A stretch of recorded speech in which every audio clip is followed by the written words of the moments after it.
Showtime. So this week's video we've got a couple of boiler bits. Got a new boiler on this week's one. Surprised at the boiler that is. Not the video, the video's a couple of things I wanted to go through. Number one, we're almost up to 3,000 subscribers. Over the moon with this. We're 6 months into this and I can't believe just how it's grown. Massive thanks for all of your support. I really appreciate it. You're the reason why I keep making the videos. So bear that in mind every time you leave positive comment. If you don't already, please subscribe to the channel. Helps the channel grow and also helps promote it on other platforms. These turned up. Okay, so here's the deal. These were designed by a young lady called Holly Knott. So a massive thank you for designing the initial line work, the vinyl guys. You can find them on Instagram and all of those different places.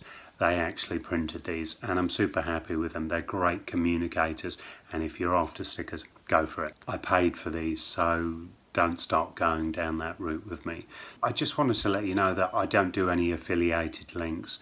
I don't get promotional monies for any of the things that go on the channel. Good products that I think that you guys should know about and my own personal opinion. If you think they're crap, hey, I'm sorry. I can't afford to give these away, I'm really sorry. They cost me 44 pence each or thereabouts, and with 3,000 subscribers plus the postage, I can't do it, I'm really sorry. People wanting them, then I'll have to work something out, but at this moment in time, I only ordered 200 of these, so it looks like they're going to rapidly go. Anyway, hope you enjoy this week's video. If I come up with a solution for this, I'll definitely do it and keep you guys posted. Sorry. Try and turn the water off. There's a smell against that. So I've dug this out and I'll hopefully turn it off and that'll be us. Just try and open it.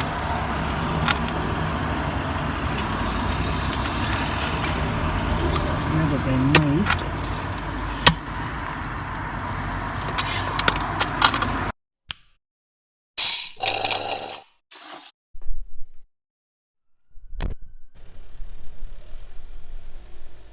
Let's go to work. So we need to change the valves on these, and we can't because the stopcock outside is knackered. Second one in a week. So what we're going to do is we're going to freeze the pipes. So this is the Gothenburg Eco Freeze. And the way this works is you've got two heads. It's your two clamp heads, so you can do two. Plug it in. Into power. Machine works up. Prepare for the other. On the clamp heads, you put the inserts. You can use this straight on 22mm. This is just the basics of what I do. You take one of the pipe clamps, open it, and clamp round. Simple. That's that. Power on, so you turn the machine on, and you choose the size of the pipe work. I normally choose 22mm to speed it up. So you choose 22mm and you press the freeze button. Blink. Comes through, you know it's frozen. Now this one is actually dripping, you can see it. So we'll see if it stops it. So you go against the plastic and the spacer. There you go. That there is off. That there is on. So when you look at this, just check that this is on and off. So you can pull that off. Always pull the plug on this. Let's see which one of these is open. So from there, I normally hold the tap and just give it a sharp. There we go, that's cracked. So that's open now. So now we can open this. We need to undo this. You undo the spindle. Clearly that doesn't want to go down the drain. That's off. Unscrew this. That's this one here. Now the new one, where you can see the lime scale and all the rubbish on this. So we're going to screw this back in. And I'm hoping the pipe freezer will get this, because we've got a pipe freezer. This goes back on. Just tighten that in, push that back in. Okay. Okay, that's got me learn to be more left-handed. So clearly that's on, sorry, that's off, and that's on. Heavy rubbish. Off position, and this should be on. Yeah. So then it's as simple as just pop that back in, which is a sharp snap. That's it, one cartridge done. These are the ideal part numbers. Got minus 20 on here. We've got the power on, 22mm and frozen. So this will carry on bleeping now, like that, until the job's finished or until we press the defrost, which is this button here. That's our first one. We look at the second one, you can clearly see the frost on it, and that's only been on there 10 minutes. Keep your fingers crossed. I hope it's frozen, because otherwise I've got to do it all over again. Blimey, can't even undo it. I can see why you wanted this change. Okay, so that's frozen. The water coming out, and this is all we're using. So now I can do this. So now we're going to take the head off and remove this.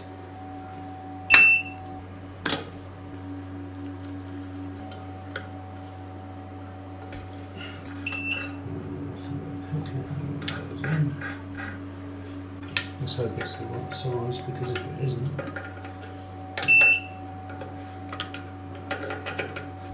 then clearly as a homeowner you wouldn't have a freezing kit, but this is an exception. You want to try and line these up, so you line the two. Done. Both of the taps are off, so now you clearly just change it to 15 now to defrost. That's the defrost. -7, -5, 3. You see the heat going into it, and it will thaw out, which is why right there you go. Can you see the heat coming up? That's it, it's defrosting now. Bingo! When it bleeps in a second, we've unfrozen there on both sides. It's probably 7 to 9 degrees. Maybe our ice plug has come up. It's probably what it is, our ice plug's come up to here, and it's blocked that hole. So we give it a few minutes. There we go.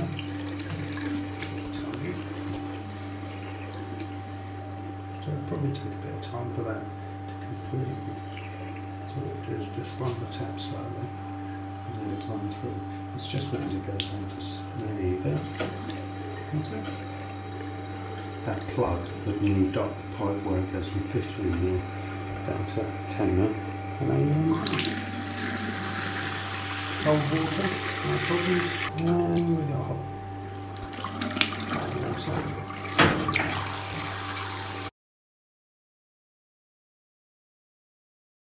Worcester wash.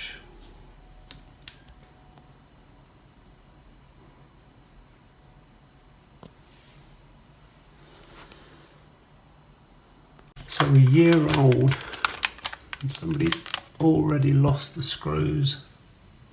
Wow. What chance have we got for anything? A year on, no screws. Okay, well it doesn't look great straight away, does it? Straight away, that's not fantastic. Okay, so we drained out a tiny bit of water. And zero pressure. Okay, so we just check the expansion on this.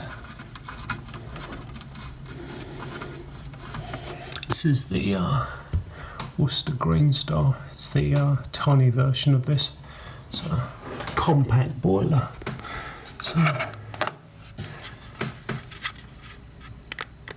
gauge on. PSI.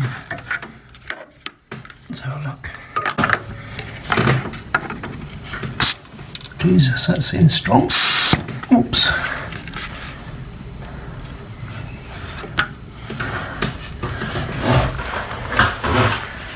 .42 PSI. Well, I don't know about you, but I think that's a bit wrong. 2.8 bar. It's in the mid position, so there's no way it's that. So clearly we're going to have to let some air out of this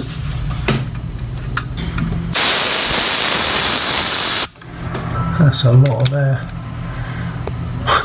Wow. Okay, so just drop the air. That's a bit more like it, 14. My lucky day. Cap back on. Good to go. You can see in there the debris, so clearly that needs a service. So contents is all nice and clean. So the way this goes back in, slip into there, yeah, twist, get that.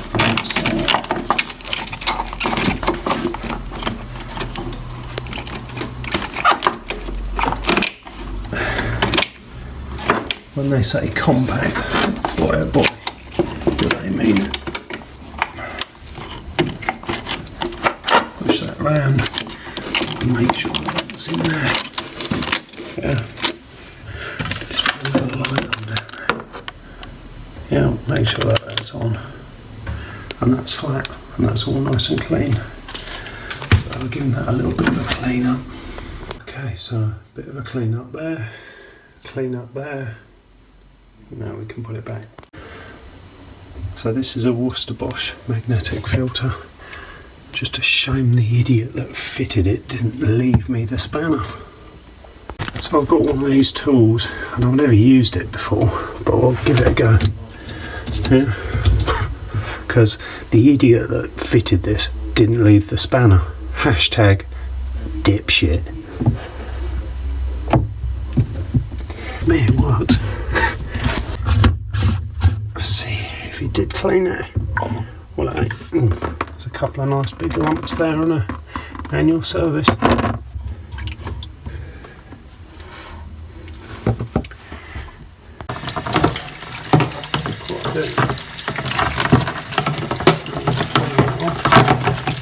it newer. It's only a year old. That's the kind of size of the bits, so I'm hoping that hasn't caused any other problems. Bit of a tighten up.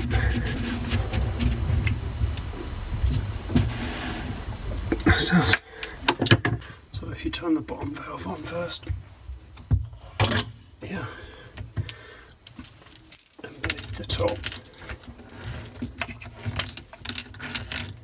you'll get any of the water out, won't you? Yeah, sorry. Yeah. You can open up the top. That should be us. That's us. So, Worcester Bosch's version of the magnetic filter.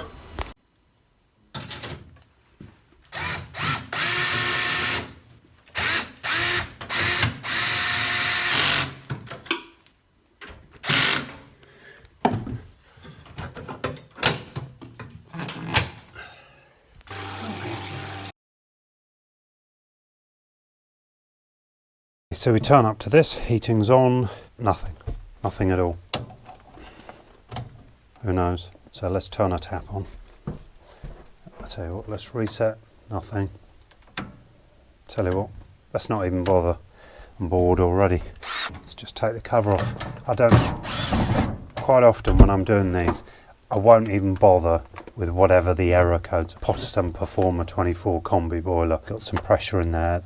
2 bar or thereabouts. Take the cover off in this place because there's a nice bright light up the top here. So the next thing I do as you get a bit older, you've got to wear these. Potterton Performer's main. Can't emphasise this enough. This is beautifully shaped to take the water to come down here and to go into the PCB. If you look at the different positions there and here, it will go in and it will flood the PCB, find its way in there when you drop the lid down. Make sure you put some rags. Grundfos, this is the main culprit for issues with hot water and that. Some of you may have seen my other video. Generally, okay, so there's warmth. Ow! Okay, so straight away we've got a red hot pump and let's check the flow and the return. Nothing on the flow, nothing on the return. This is red hot. So this is 99% of my culprit here. There's a fuse spur down there. Let's just turn that off. Clearly it does because we're off. I would isolate the boiler. Sorry, the space in here is going to be pretty tight, so I'm isolating the boiler underneath.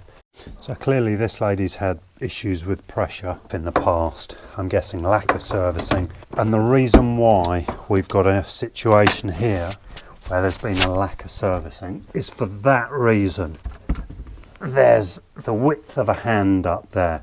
Now, this is a B-rated boiler, so this one would not have the expansion vessel in there, which means you've got to be Harry Houdini to get your hand behind there.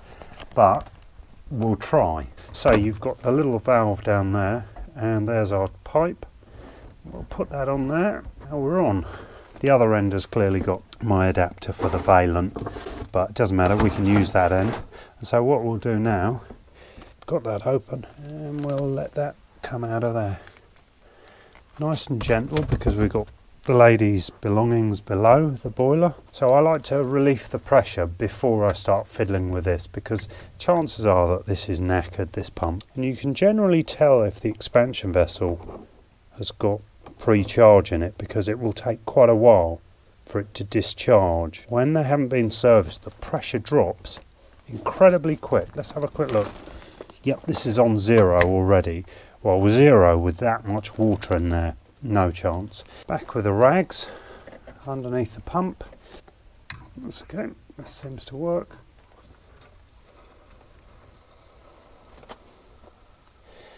Well, I've had these before where when you've undone this, you've just got this enormous gust of steam. Here's the water now starting to come out of the expansion. So this is the second pump in the day. Okay, you can see it there. Again, solid. Now then, you have to ask yourself, why is it gone solid? Is it because there's muck in it, or what? So in theory, you could get yourself into a situation here where you put, say, a screwdriver in, free it up, like that. That's freed up. Now then, you have to ask yourself why. Why is it seized up? Right, that's seized up solid again. It keeps seizing up solid. It's almost like once it stops, I'm not sure. Let's let it stop. This time it's not so bad. So here's my diagnosis. Been discharging water outside through the PRV, and so she's been replacing the water in the system quite regularly. And with that, she's created some rust and the like in the system, which has then contributed to the failure and the seizure of this pump. Now, we could just put a terminal on there and see if it spins. That's normally a good way to check it. So if you like, we'll try that. On second thoughts, let's do this. Let's just turn the power back on, turn it on. Of course now, because there's no pressure in the system, not fire up anyway. There you go. So I've just fired it up. So that's fine. You want to demand, press the hot water. Doesn't sound too bad. So in this case, I'm going to leave it. Somehow, and don't ask me how. So a lot of you asked me where this came from. This is I think these are both Regin products. You can get these off eBay, but they're both handy. So one's an extension to get you away, which I'm probably going to use now. And that one is the angled. That's quite handy on main boilers. I'll be honest, I'm not going to be able to film this with this camera, so I'm going to take this one off and I'm going to try and handhold it. Otherwise you'll just have to take my word for it till I come down. There's just no space up there. So let's see if we've got any pre-charge. What do you reckon? Nothing. So you all knew that. I just want to give a massive thanks to the tenant that hasn't phoned me, because now I'm having to use my old foot pump from the car, and the reason being is the tenant for 3 days hasn't got back to me to say, oh yes, you have left it there. And instantly, as soon as you connect this, you can see that the water's coming out of here. Yeah? So that's years. And I'll give this a bit of a pre-charge. So we're going to have a load of water. You don't want to know about my aches and pains. You'll get them for yourselves. Cannot tell you what the satisfaction of knowing that you've done the right thing is when you get it. Nice noise, isn't it? Put my lucky hat back on. You can clearly see it's still running through. I'd be surprised if this was ever pumped up. Wow, this is starting to ache on my hand. Don't normally use this one. It's better to have one than not to have one at all. I guess it's a good workout for me, which reminds me I need to get my gym membership sorted out. Okay, I'm pretty happy with that. I'm wrecked. Okay, 12. Whoopee! Always put in 12, 12 and a half. Probably because a lot of the manufacturers specify that 3/4 of a bar or thereabouts. We can close the drain pipe off. Done that, so now we can take that off up at the top. That's all of the dust. And yeah, don't forget to put this back on. Turn the isolate valves back on. It's one. Yeah, we've got no leaks out of the valve. That's a good way of running a cable, if I ever saw it. We've got a tiny amount of pressure in here. Oh God. Screwdriver job. My favourite. This is the real world. Come, Bennett. It's just looking for trouble. Hopefully I don't get caught out. The problem for me is when I want to turn it off. So I turn it back on. I guess the proof's in the eating. Turn it back on. I guess.